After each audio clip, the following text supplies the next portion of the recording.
এসেছো? আমার বান্ধবী সুমিকে ওর স্বামী গত মাসে থাইল্যান্ড নিয়ে গেছে, আর আমি আমি এই পচা বাসায় পচে মরছি সারাদিন। মিথিলা, একটু সময় দাও, আমি চেষ্টা করছি প্রমোশনের জন্য। হয়ে গেলে। চেষ্টা? তোমার চেষ্টা দিয়ে আমার কি হবে? 3টা বছর হয়ে গেল, একটা সোনার আংটিও কিনে দিতে পারলে না। মা মিথিলা, একটু শান্ত হও। ছেলেটা সারা দিন খেটেছে। আপনি চুপ করুন। আপনার জন্যই তো এই সংসারে বোঝা বেড়েছে। ওষুধের পেছনে কত টাকা যায় প্রতি মাসে জানেন? মিথিলা, উনি আমার মা, এভাবে বলো না। তো আমি মিথ্যে বলছি? বলো বলো বলছি। হয়েছে, এবার কিছু খেতে দাও। খেতে হলে গিয়ে রান্না করে খাও। আমি আর কারো জন্যে রান্না করতে পারবো না।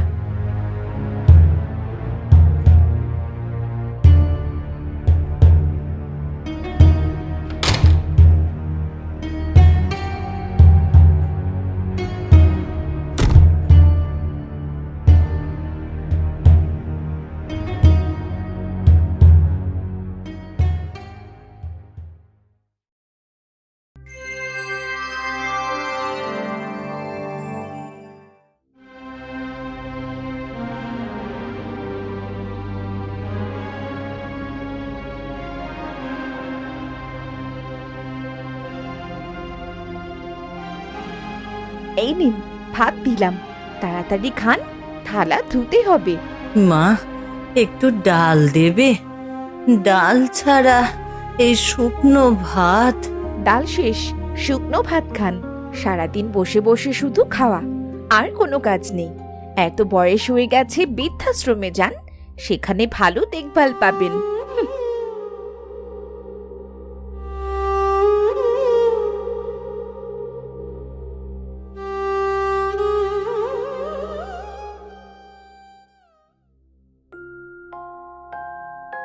রাতুল ভাই, তোমার শার্টটা দেখেছো?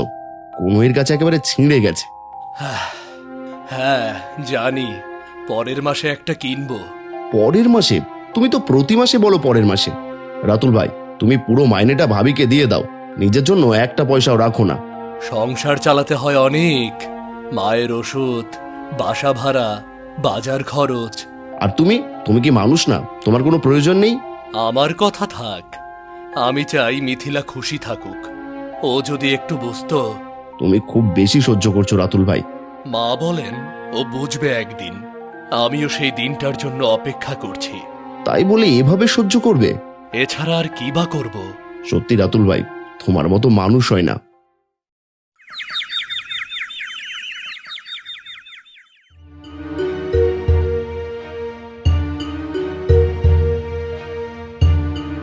কি আনলে বাজার থেকে দেখি? মাছ আছে, সবজি আছে, চাল আছে, আর মায়ের ওষুধ এনেছি। ডাক্তার বলেছে ওটা না খেলে। আবার ওষুধ?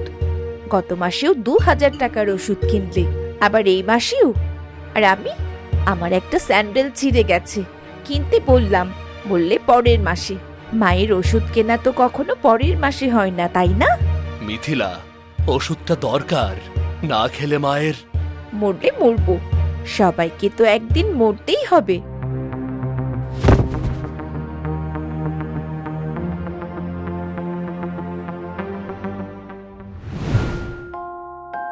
মা, তোমার জন্য ওষুধ নিয়ে এসেছি, এগুলো ঠিকমতো খেয়ে নিও। বাবা, তুই আমার জন্য এত কষ্ট করিস কেন? আমি বুড়ো মানুষ, আমার আর কতদিন। এসব কথা বলো না মা, তুমি আমার কাছে সবচেয়ে বড়। বাবা, মিথিলা কাল রাতেও বলেছে আমি নাকি তোদের কাছে বোঝা। ও আমাকে বৃদ্ধাশ্রমে যেতে বলেছে। আমি তো সত্যি বোঝা হয়ে গেছি তোদের সংসারে। মা, তুমি বোঝা নও, তুমি আমার মা। তুমি যদি বোঝা হও, তাহলে এই পৃথিবীতে আমার আর কে আছে বলো? শোন বাবা, মিথিলার কথায় তুই রাগ করিস না। ওর বয়স কম, ও বড় লোকের মেয়ে, এই কষ্টে অভ্যস্ত নয়। একদিন ঠিক বুঝবে। ওর পেটে যেদিন সন্তান আসবে, সেদিন বুঝবে মায়ের দাম কি। কিন্তু মা, ততদিন তুমি... আমি আছি বাবা, তোর জন্যে আমি আছি, তুই চিন্তা করিস না।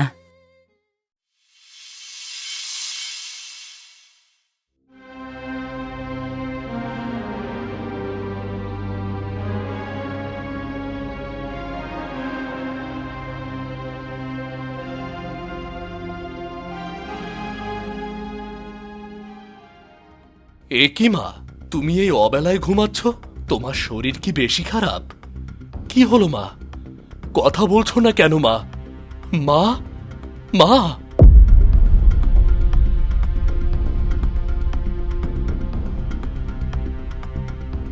এ কি মা, তোমার শরীর এত ঠান্ডা হয়ে আছে কেন? ওঠো মা, ওঠো। এ কি মা, তুমি উঠছো না কেন মা? মা, না, না!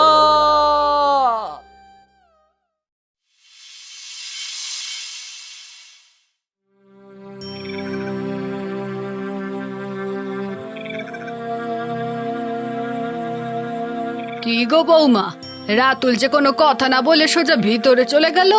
কি হয়েছে সেই ভালো জানে। মায়ের মৃত্যুর পর থেকেই এমন হয়ে গেছে, আমার সাথে কোনো কথাই বলে না। এটা কিন্তু মোটেও ভালো লক্ষণ না। তুমি একটু ওকে সান্ত্বনা দিতে পারো না? যে কথা বলেন না তাকে কি করে সান্ত্বনা দেব? উনার মা মরার পর থেকে তো খাবারও দিতে বলে না, খিদে পেলে নিজেই রান্না করে খায়। শোনো বৌমা, তুমি আমার নিজের ছেলে বউ না, তবুও বলি, এভাবে কিন্তু সংসার চলে না। সংসার করতে হলে দুজনকে মিলে চলতে হয়। যাও, তুমি গিয়ে প্রথমে ওর সাথে কথা বলো, যাও। ঠিক আছে, যাচ্ছি।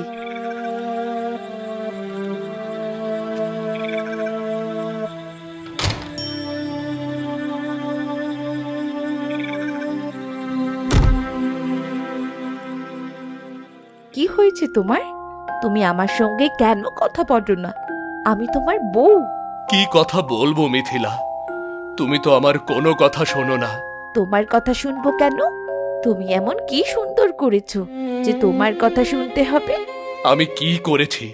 আমি তোমাকে আমার সব দিয়েছি মিথিলা। মাসের পুরো মাইনে তোমার হাতে দিয়েছি।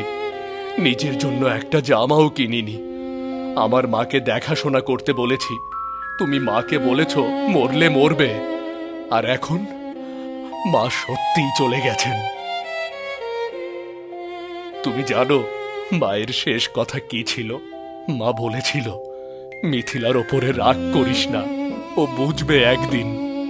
মা মরার আগে কোনোদিন তোমার নিন্দা করেননি, কিন্তু তুমি তুমি মাকে বেঁচে থাকতে একটা ভালো কথা বলেছো। তুমি বলেছো।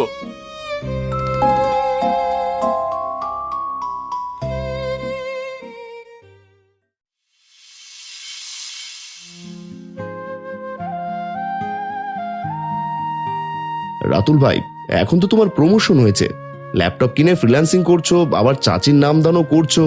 তা এখন ভাবির হাতে সব পয়সা দাও না? না রে অনিক, এখন আর সংসারে মন বসে না। শুধু সংসার খরচটা দেই, আর ফ্রিল্যান্সিং থেকে যা আসছে তা দিয়ে সঞ্চয় করছি। নিজের নামে কিছু না থাকলে নিজের কোনো মূল্য থাকে না। এতদিনে তুমি বুঝতে পেরেছো। তা তোমার ফ্রিল্যান্সিং কাজের ব্যাপারে ভাবি কিছু বলে না? হ্যাঁ, বলে তো। বলে আমি নাকি রাত জেগে গেম খেলি। সত্যি রাতুল ভাই, তোমার জীবনটা অদ্ভুত। চলো যাই, সময় হয়ে গেছে।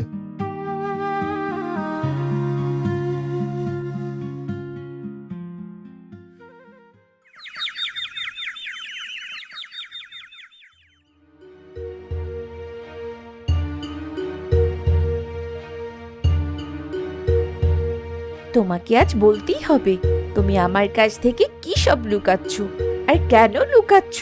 শুনেছি অনেক আগেই তোমার প্রমোশন হয়েছে, তাছাড়া তুমি ফ্রিল্যান্সিং করে টাকা ইনকাম করছো। এত কিছু হবার পরেও তুমি শুধু সংসার খরচ কেন দিচ্ছ? হ্যাঁ, আমি লুকাচ্ছি কারণ আমি শিখেছি আমারও একটা দাম আছে। তুমি 3 বছর ধরে আমাকে শুনিয়েছ আমি অপদার্থ, ব্যর্থ। আমার মাকে অপমান করেছ, আমি সব সহ্য করেছি, কিন্তু এখন আর নয়। তাহলে কি তুমি তোমার কাছে আমাকে রাখতে চাইছো না? তুমি কি আমাকে ছেড়ে দেবে? আমি কাউকে ছাড়িনি মিথিলা। তুমি আমাকে ছেড়ে দিয়েছ অনেক আগে। আমার ভালোবাসাকে, আমার চেষ্টাকে, আমার কষ্টকে কিছুরই দাম দাওনি তুমি। এ কি, তুমি তো কখনো এমন কথা বলনি। তাহলে কি তুমি আর আগের রাতুল নেই? আমি আগের রাতুলই আছি, তুমি শুধু আমাকে বুঝতে চেষ্টা করনি।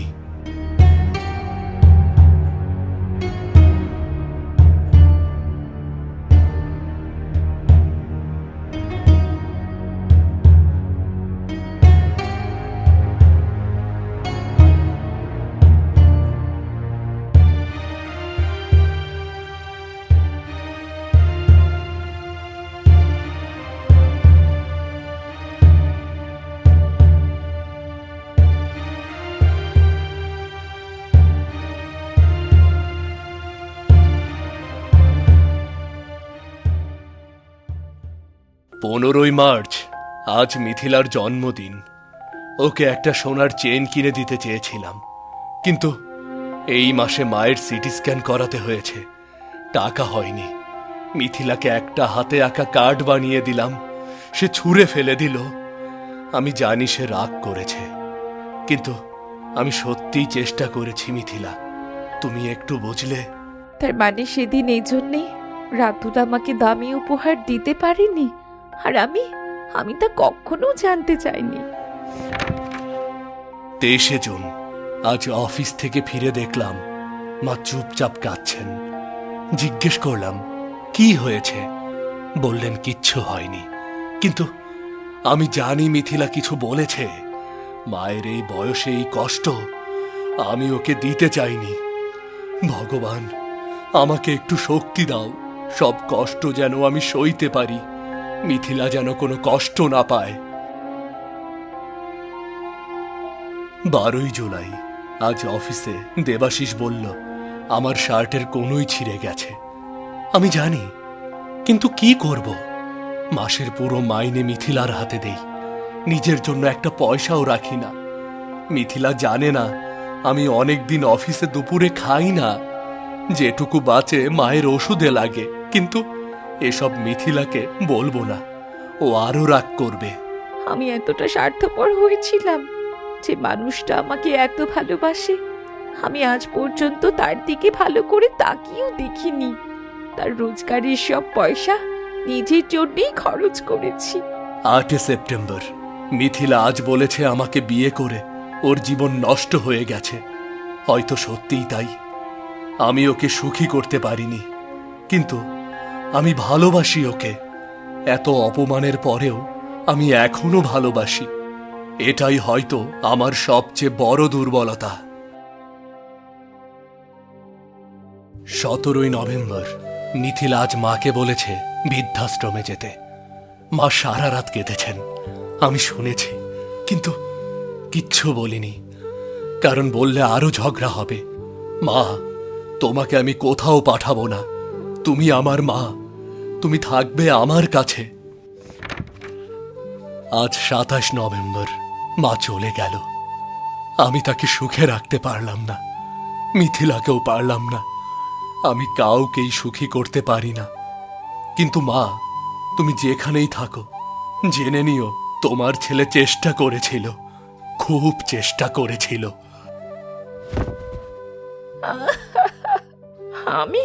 আমি পাপী, আমি অমানুষ, আমি কাছে থেকেও ভালো মানুষকে কষ্ট দিয়েছি।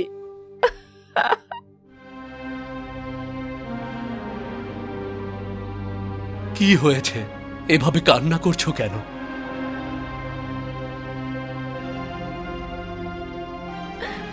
ওগো ওগো, আমাকে ক্ষমা করে দাও। আমি বুঝেছি যে আমি কতটা খারাপ ছিলাম। তুমি আমার জন্মদিনে আমাকে সোনার চেন কিনে দিতে চেয়েছিলে, পারোনি, মায়ের সিটি স্ক্যানের জন্যে। আমি সেটা জানতাম না।